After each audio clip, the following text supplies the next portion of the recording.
नमस्कार दोस्तों, civil deal के नए कंस्ट्रक्शन नॉलेज वीडियो में आपका स्वागत है। आज हम बात करेंगे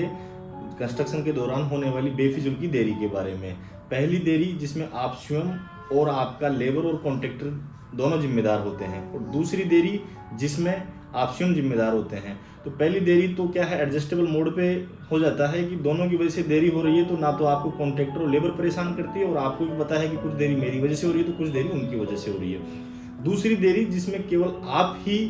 जिम्मेदार होते हैं, तो वो देरी थोड़ी ज़्यादा नुकसानदेह होती है, क्योंकि उसी देरी के दौरान आपको कॉन्ट्रैक्टर और लेबर दोनों के क्या है कि काम से रिलेटेड काफ़ी अपॉइंटमेंट्स होते हैं कि इस प्रोजेक्ट को इतने टाइम में फिनिश करके मुझे नए प्रोजेक्ट पे जाना है।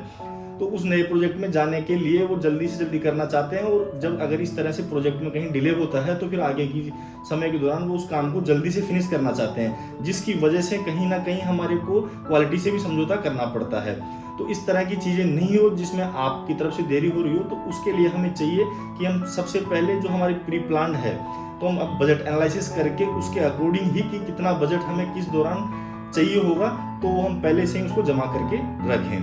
दूसरा कि आप जो नक्शा बना रहे हैं उस नक्शे को आप प्रॉपर जिस भी लेवल पे जिस तरह की ड्राइंग की आपको रिक्वायरमेंट है, कि जैसे स्टार्टिंग में आपको जो मेन ड्राइंग चाहिए, उसके बाद में इलेक्ट्रिकल की ड्राइंग आ गई है, प्लम्बिंग की ड्राइंग आ गई है, फॉल सीलिंग की ड्राइंग हो गई, इंटीरियर की ड्राइंग हो गई, कारपेंटर की ड्राइंग हो गई,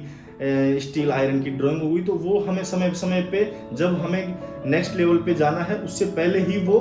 ड्राइंग हम तैयार करके रखें, उसके अकॉर्डिंग हम उसको कॉन्ट्रैक्टर को या जो भी हमारा साइट इंजीनियर है उसको हम सौंप दें। इसके साथ ही साथ हमें ये भी सुनिश्चित करना चाहिए कि जो मटेरियल की उपलब्धता है वो साइट पे समय पे ही लाके हम रख दें, कि जैसे कल जिस तरह का वर्क होना है उससे रिलेटेड जो मटेरियल है वो हम उसके एक दिन पहले ही उसको लाके स्टोर कर दें, जिससे कि काम आते ही या लेबर आते ही उसको उस प्रोडक्ट के साथ में स्टार्ट कर दें। तीसरा हमें चाहिए कि हम एक डायरी बना के रखें, जिसमें हमें एक दिन पहले ही नोट करके रख लें कि कल किस तरह के स्टेज का वर्क होने वाला है और उसके लिए क्या उपलब्धताएं हमें करवानी है, जिसमें मशीनरी होगी, सर्विस प्रोवाइडर एजेंसीज होगी, उनको हम लाइन अप करके रखें।